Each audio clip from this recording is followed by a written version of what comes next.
Well, we've been in the book of Psalms for about 17 weeks now.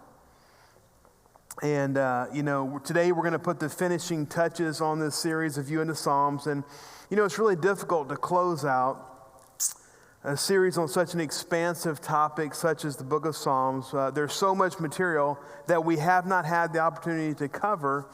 But I believe we've certainly pulled back the curtains and gazed intently, into the book of Psalms. It's called a view into Psalms because once we learn things like it falls in the department of poetry, that they're lyrical, they're all songs that were sung by people. So people at different times in their life, sometimes they were hurting, sometimes they were jubilant. They wrote songs to sing in worship. Now, what would worship look like today if you wrote a song about your life and came here and just shared it with us? I'd be very picky on who I chose. Oh, they look a little down right now. I don't need a downer today, right? But so it's really incredible, and it's almost like if you go on a vacation, and I've been to some just really beautiful places in the world. But I know this: whenever you get up to a high place, if you go up on the mountains or something, you can just see for miles and miles, and you can't walk everywhere that you see, but you get an understanding of the topography. You get an understanding of kind of the terrain, and you get an understanding of the beauty. And that's what I try to do with the book of Psalms. Of course, there's 150 chapters. And we know that David wrote about half of them, and some of his musicians wrote a bunch more. Some of them we don't know who they are. So we try to take some of the most popular ones and some of the lesser known ones and really just kind of pull back the veil and give you a view into that. Sometimes in life we get to see something, but we don't get to do it. Boy, the kids are having fun out there, aren't they? They're just jamming and going to town, They don't care about Pastor Terry and what I'm trying to do in here. They're just having fun. Isn't that good for our kids to have fun in church? That's awesome. And, we had a lady that came to church. So way back the church, we had like 20 people were meeting in a daycare, and these people moved in next door to us, so I invited them to church. And the only reason they came was because at that time church was at 10:30. And she's like, what? She was raised very old school, and it was from 11 to 12. And so she just came because at 10:30, what the heck you do for an extra 30 minutes? And she said, it was one of those days, we had like 7 people show up. And I'm like, man, she's never going to come back. I mean, we're just getting started. And I go talk to her after, in the afternoon, I go next door to my house. And she's like, that was the best service I've ever been to. I've never seen people that were actually happy in church. Like the kids were happy to be there. I was there because my parents made me to go. But anyway, going back here, sometimes we get to see things, we don't get to do it. If you remember, Moses disobeyed God with the striking of the rock and speaking to the rock and all that. And so he wasn't able to go to the promised land. Can you imagine what a disappointment that was? He had been leading, these rebellious, hard-headed, 2 to 3 million people through the desert for 38 years, and all of a sudden he can't get to go in because of a mistake that he made. But God said, this is what I'm going to do. I'm going to let you see the land, but you can't go in it. And he took him up to Mount Nebo, which is about 4,000 feet above sea level. And he didn't get to go, it's right across Jericho. He didn't get to go in there, but he could see the good land. And, sometimes even when we don't feel like we're getting there, when we just get a picture of where we're going, when we get a picture of what God can do in our lives, it's a very, very good thing. So anyway, last week and this week, I decided to spend the last 2 weeks studying 2 of the lesser known Psalms. And many people, I made a joke, but I'm kind of serious. If you read the Bible through in a year, I know what happens is we get behind. People always get excited when they get to Psalms because, you can knock out a bunch of chapters quick, right? And that's not really the point. But what I want to show you is we should never skim over parts of the Bible. Even the genealogies are important. And I know sometimes we skim over things because we don't understand it. I really want to encourage you to stop and go back and study, because every part of God's word is powerful, and there's principles and there's wisdoms there. So I'm going to go back. I'm going to read Psalm 137. That's what we talked about last week. Then we're going to follow it up with Psalm 126 today, because they go together. So this is what we talked about last week. Psalm 137, by the rivers of Babylon we sat and wept when we remembered Zion. Zion is another name for Jerusalem, specifically the Temple Mount in Jerusalem. There on the poplars we hung our harps, for there our captors asked us for songs. Our tormentors demanded songs of joy. They said, sing us one of the songs of Zion. And they said, how can we sing the songs of the Lord while in a foreign land?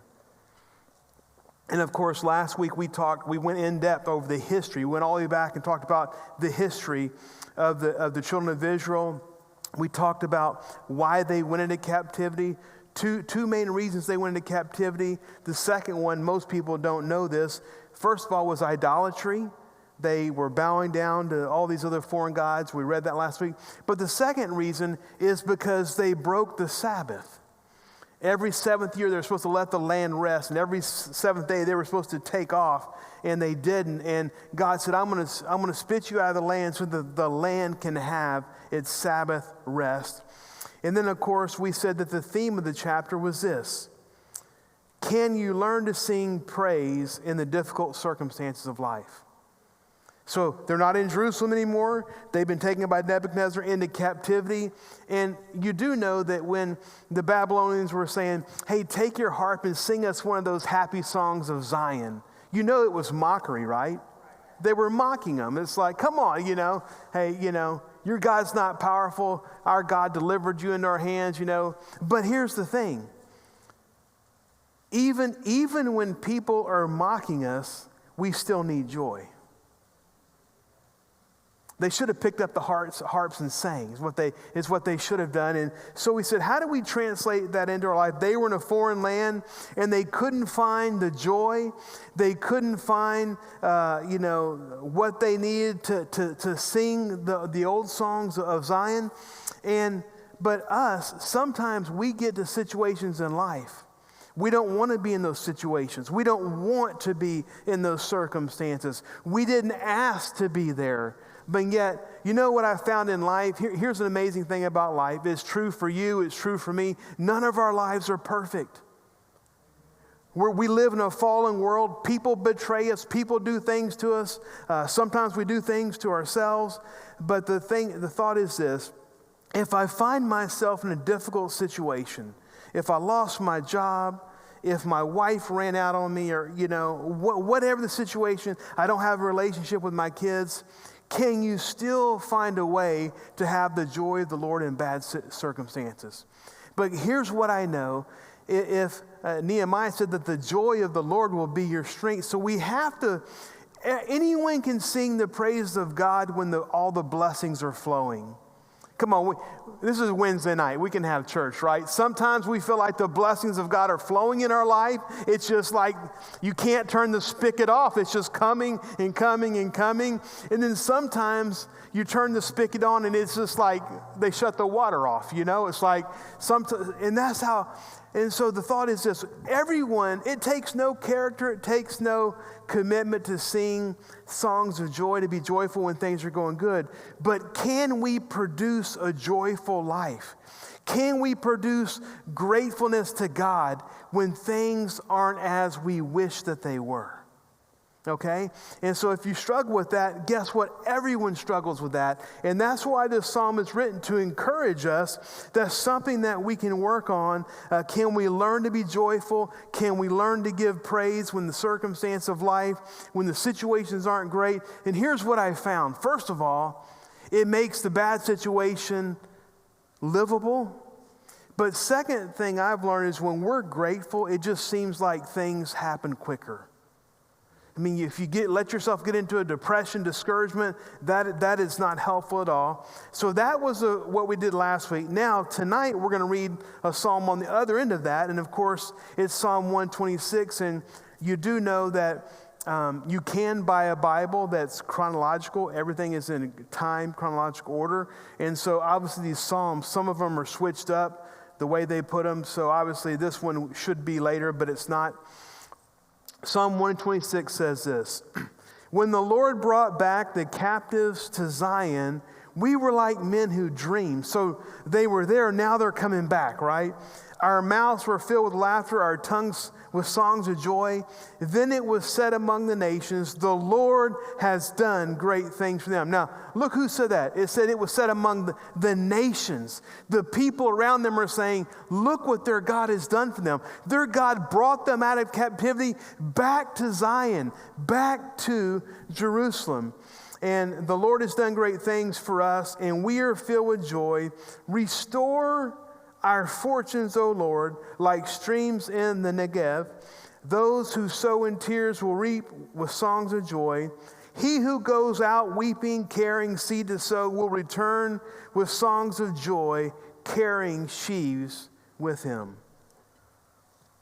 And so Psalm 137 describes the time period of captivity and hardship that came with that experience. Psalm 126 describes the jubilation that they experienced on the return from captivity when God restored their fortunes. And so here's the thing. We know that the captivity was 70 years. There's different ways that you can calculate that. But the way I use it is Nebuchadnezzar destroyed the temple in 586. In 516, they started laying the foundation for the new temple. That's 70 years. But there's multiple ways that you can do that. But here's the point. This is the point. Some of them that went into captivity did not come back. 70 years is a long time.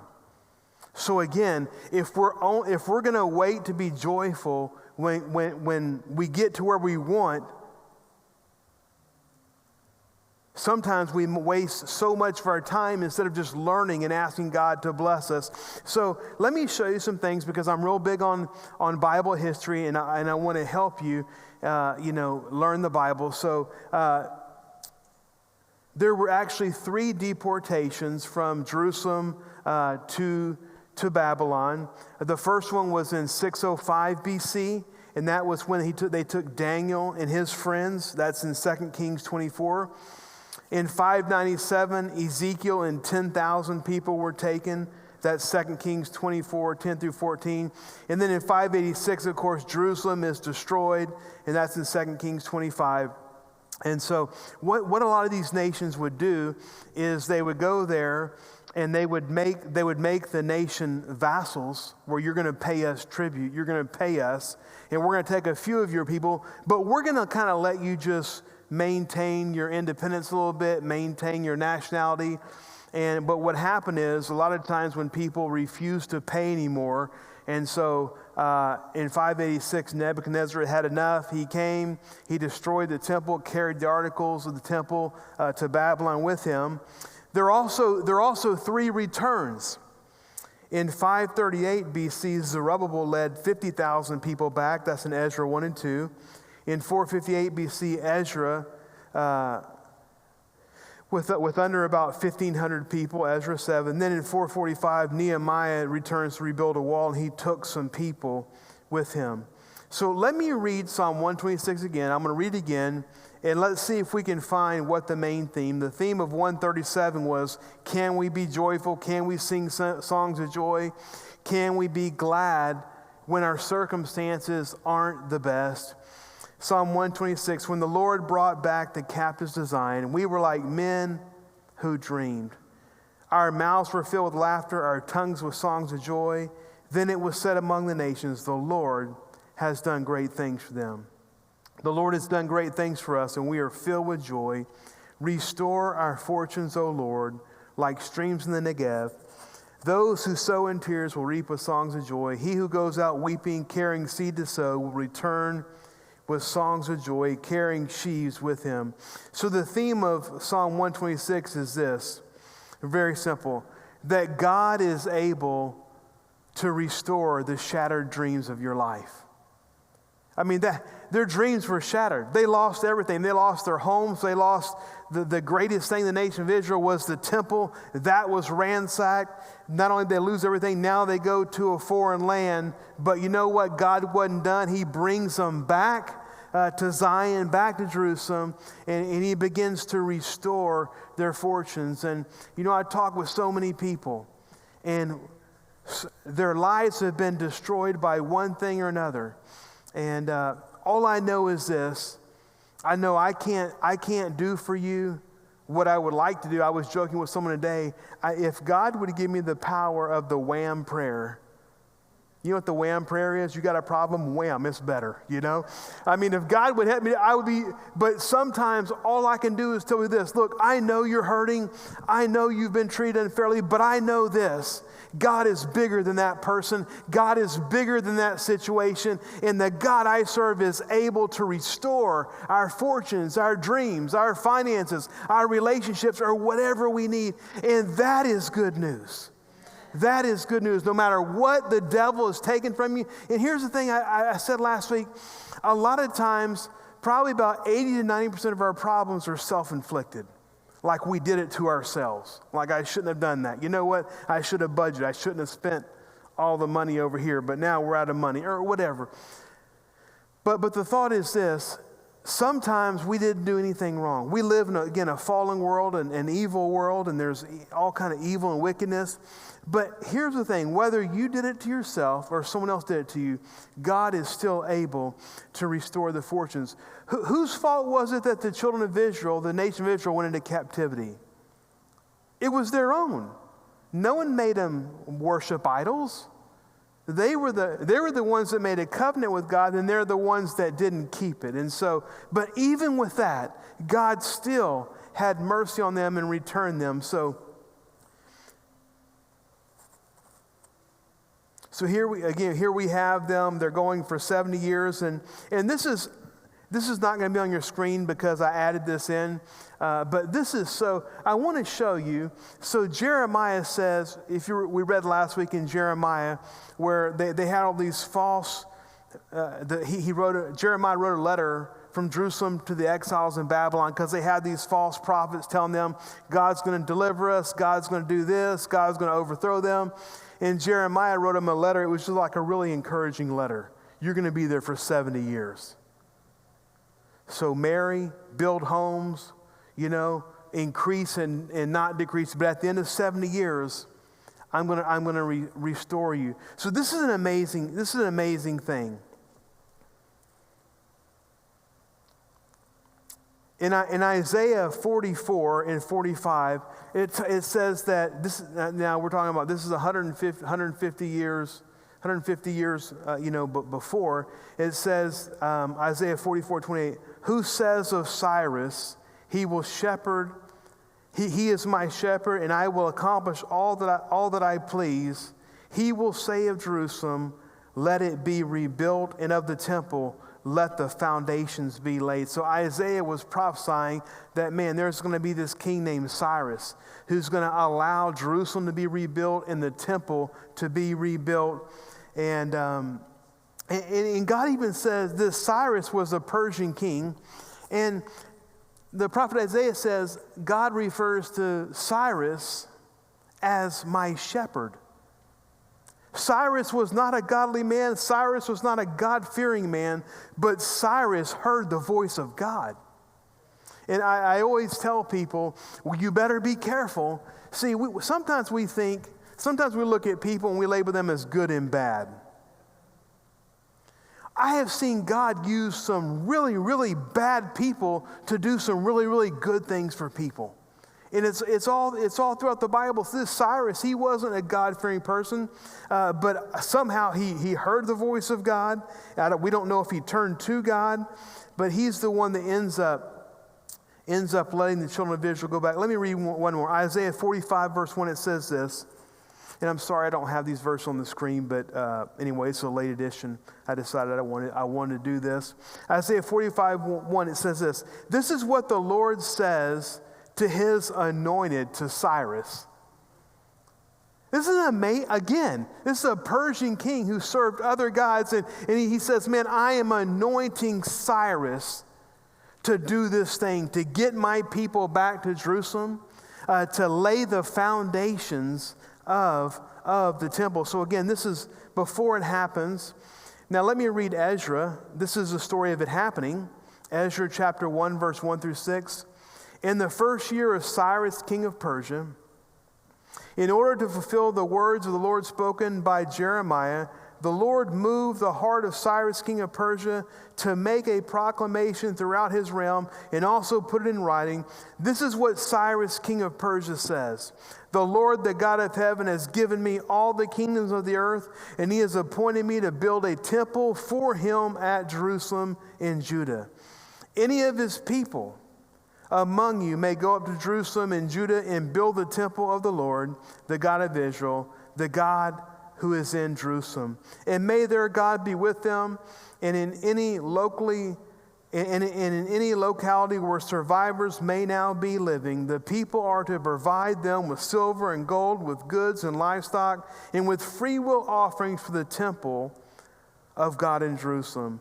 Then the family heads of Judah and Benjamin and the priests and Levites, everyone whose heart God had moved, prepared to go up and build the house of the Lord in Jerusalem. And all their neighbors assisted them with articles of silver and gold, with goods and livestock, and with valuable gifts in addition to the freewill offerings. So isn't that amazing that this is, of course, at least the second time we know when the children of Israel left Egypt, they didn't leave empty-handed. They plundered the Egyptians. And that's, of course, how they built the tabernacle that was moving with them in the wilderness. And now these people are broke, they're poor, they're going back, and they give them articles to start helping to build the temple. So God's ability to restore our lives are beyond our understanding. It does not matter if you're responsible for your shattered dreams, if someone else is responsible. God is able to restore the shattered dreams of your life. And I want you to think that today, because there's some of you here and you think it's okay to go through life without any dreams. It is not. We have the Spirit of the living God in us. He has things for us. And I want to encourage you to dream bigger. Dream bigger. Dream bigger. Get bigger dreams. Don't get dreams you can accomplish in 3 weeks or 6 months. Let's get some God-sized, we have some God-sized dreams here at Family Life. We're trying to do things around the world that's just almost, it would seem impossible for a church our size to do. But you know what? We're a church that has a Spirit of God in us, moving us, and He's helping us to do things. So never allow the devil to steal your dreams. If your dreams are shattered, maybe you need to dream some bigger dreams. Maybe they weren't big enough. Dream bigger dreams. Of course, there's many people here tonight, I know this, that you have aspects of your lives that have been shattered, dreams that look impossible to be fulfilled in the present. But I just want to tell you that our God is able to restore your dreams. And I don't know what dreams have been shattered, betrayal by people you trusted, broken family situation, divorce, separation from children. I was just talking with a lady this week. She's not in our church. I was just talking to a lady, and her husband of 34 years just came home one day and said, you know, I found somebody else. I'm leaving you. I'm divorcing you. She had no idea. And you know what? Her life has just been shattered. But I know this. I know that in that hurt, God has a restoration plan. In that hurt, God still wants her to have a good life. In that hurt, God is going to restore something. He's going to do something with that situation. Maybe physical bodies experiencing sickness and pain. Careers have taken a turn for the worse. Maybe your finances are not good and you lack the faith to believe you'll overcome it. Maybe you say, check, check, check, check, check, right? You know, sometimes in church, I'm joking. Sometimes I'm being serious. I want people to raise their hands and they don't. And then sometimes I'm kidding and I don't want them to raise their hands and they do. I was in a service one time. This guy got up there. I wasn't speaking. This guy was speaking, and He said, hey, how many of y'all are immoral people? And one guy, yes, sir. Oh my gosh, How many of you are addicts? The same guy, yes, sir. He said this guy couldn't list a sin that this guy didn't raise his hand to. And finally the guy said, I am a royal flush. Well, come up here. You need salvation. That's amazing. So let's go on a little step further. There's good news. 2 things happen when God restores your dreams in your life. 2 things happen. First of all, there's a personal celebration. When we read Psalm 126, it said joy, laughter, songs of happiness. So there is a personal, when things aren't going well and we see God come into a situation and turn it around, it's encouraging. It's joyful. It's like, yes, God came through for me. But there's something bigger happens. And again, I think we're at a place in society today to where we're going to need some miracles in our lives and around us if some of the people we're praying for to receive salvation to come to Jesus. They don't want status quo. But one thing I notice is that when God restores our life, the world takes notice. See, some people think I shouldn't have problems because I'm a Christian. Everyone has problems. The difference is how you face them and how you overcome them and how God brings you through on the other side. And I thought it was very, very interesting. This is what the Psalm 126 said, that when God restored their fortunes, brought them back to Zion, it says, then it was said among the nations, look what their God has done for them. So the nations around saw this movement, the Spirit of God bringing His people back to Zion, and they're starting to rebuild the temple, which was everything in their worship. So when God does miracles in our lives, it touches the hearts of those around us. The surrounding nations took notice of what God did for them. So as we wrap up, I say wrap up, I'm still going to talk 10 minutes, okay? I used to hate it when I was growing up. I'm a little kid, and this guy's up there speaking. He speaks forever. I was in the charismatic movement, and people speak forever, and it wasn't always good. And it's like in closing, and they speak for another 20 minutes. I'm like, dear Jesus, please stop, I'll come up for prayer. I'll give my life to the Lord again, but please stop. There's 3 things. There's 3 prerequisites for a restored life. So if you're praying for an area of your life to be restored, what I'm going to share with you is there's 3 practical things that we can do. I believe that God's promises are true to all of us, but sometimes people are more hungry for God. Sometimes people they're in more pursuit of God. So let's look at this. 3 prerequisites. First of all, the very first thing is what we can do is we can give our lives to God fully. And I mean be 100% Christian. Not like, I went to church once this month, that's pretty good. No, to be an all-in Christian where, look, I'm going to church, I'm in a small group, I'm reading my Bible, I'm tithing, I'm serving, like I am an all-in Christian. When we settle the issue of lordship, everything gets easier. When we decide that nothing belongs to me, it's a gift from God, I'm a manager, everything gets better. The second thing is wait for God's timing, which is difficult.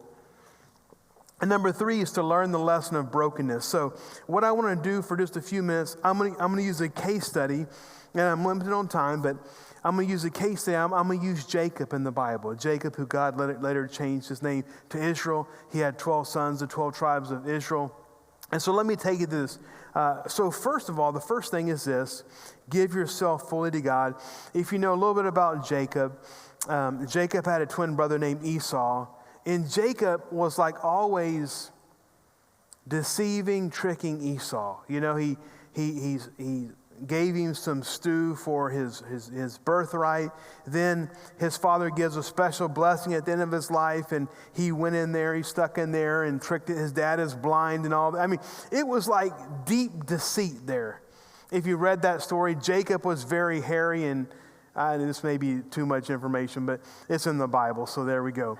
Jacob was all hairy, and Jacob wasn't. So his mom killed a sheep and dude was pretty hairy. Anyway, let's move on. A sheepskin, anyway.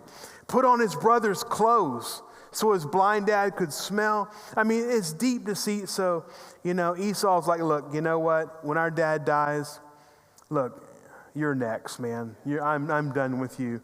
So Jacob flees for his life. He's going to Paddan Aram. And, as he goes, he stops at this place.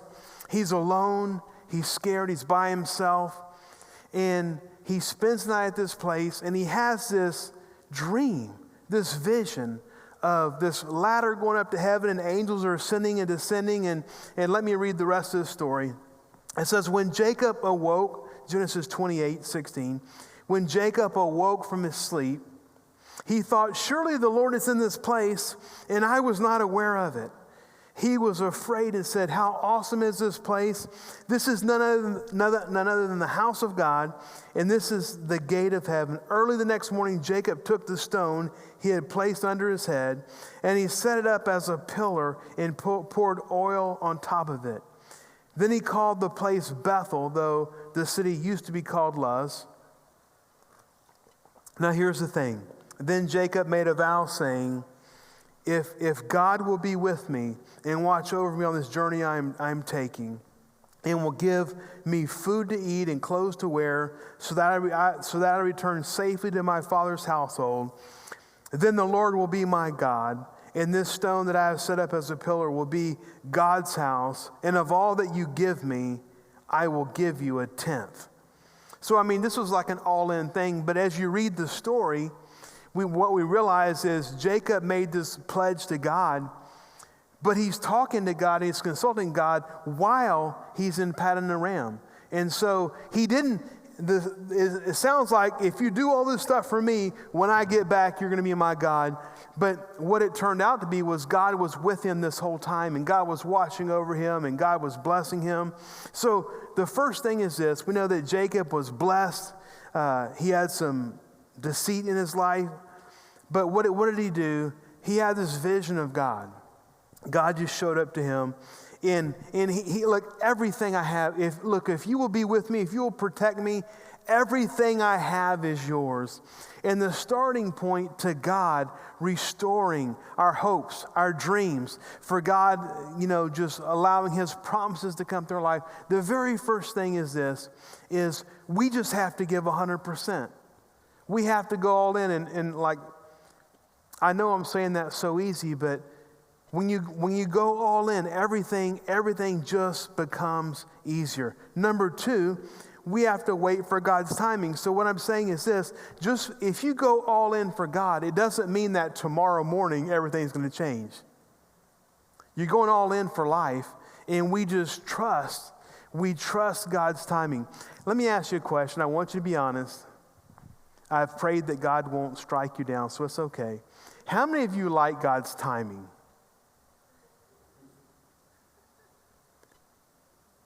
Gosh, we got a bunch of heathens in here. I'm just kidding. No, our timing is now. Our timing is quick. Look at our society. You order something, it's there the next day, right? We have things like Speedo, and everything's about speed and quickness. Genesis 3:31 says this. So this is after Jacob he's been there all these years, 20 years. Then the Lord said to Jacob, go back to the land of your father and of your relatives, and I will be with you. So Jacob had been in Haran for 20 years, and God had blessed him, and he was consistent and faithful, working for his uncle Laban. But then God spoke to him, and so it's the timing thing. The children of Israel were in Babylon for 70 years. God had prophesied 70 years, and when that time was up, God restored his people. So the restoration thing, it has to be, it's a timing thing, and there's nothing I can do about that. There's nothing you can do about that. But here's what I know. When we're faithful, a time will come, and God will restore the things in your life. Does that make sense? But what I'm saying is, if you go through the Bible, a lot of the people that were promised things, they seem to wait for them a little bit. And so our job is we have to be patient and trusting while we're in the waiting season. And the third thing is this: we have to learn the lesson of brokenness. Learn the lesson of brokenness. And if we go to the children of Israel, it's very interesting. When they went to Babylon, when they returned from Babylon, the nation of Israel, they had some other problems. You know, one problem they never had again? It's never mentioned again. They didn't have a problem with idolatry anymore. I mean, they're serving all these bells and ashes. When they come back from Babylon, that's just not an issue. I mean, they learned their lesson on that, a lesson of brokenness. So let me read about, this is Jacob now. He's left Paddan Aram, Haran, and he's come back and he's about to meet Esau. Esau's coming to meet him, and he has this time with God. And it says that night Jacob got up and took his 2 wives, his 2 female servants, and his 11 sons, and crossed the ford of the Jabbok. And after he had sent them across the stream, he sent over all of his possessions. So Jacob was left alone, and a man wrestled with him until daybreak. When that man saw that he could not overpower him, he touched the socket of Jacob's hip so that his hip was wrenched as he wrestled with the man. And the man said, let me go, for it is daybreak. But Jacob replied, I will not let you go unless you bless me. And the man asked him, what is your name? Jacob, he answered. Then the man said, your name will no longer be Jacob but Israel, because you have struggled with God and with humans and have overcome. Jacob said, please tell me your name. But he replied, why do you ask my name? Then he blessed him there. So Jacob called the place Peniel, saying, it is because I saw God face to face, yet my life was spared. So after 20 years of living in Haran, serving his uncle Laban, Jacob reached a level of brokenness that really pleased God. God changed his name from Jacob, which means deceiver, to Israel, which means prince of God. But think about it. So Jacob, his big deal was even though it was for good purposes, he wanted the blessings of his father. He wanted his father's birthright. He was full of treachery and deceitfulness. And he met his match in his uncle Laban. I mean, he sowed and he reaped, right?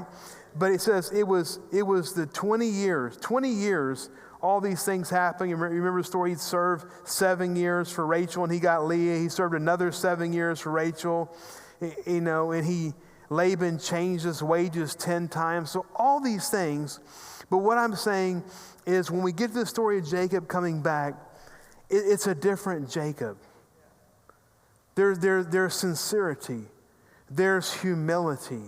The pride seems to be gone. But the one thing that Jacob always had, so there's a scripture that says, Jacob I have loved, but Esau I have hated. And I always wondered about that because, Esau was out in the fields hunting and doing all this stuff, and Jacob was always in the tents with his kind of a mama's boy, But here's the thing. Jacob, he always had a heart after the things of God. He didn't go about it the right way many times, but he had a heart to go after the birthright and the blessings of his father upon his life. I was thinking about the Apostle Paul in Galatians 2:20, and I'm going to close with this. If Michael and Brianna want to come up, we can do a little bit of worship. But Paul said this. This is a key scripture in the New Testament. If we can get this scripture, it will solve a lot of problems in our life. Galatians 2:20, I've been crucified with Christ, and I no longer live, but Christ lives in me. The life I now live in the body I live by faith in the Son of Man, who loved me and gave himself for me. So I want you to think about this.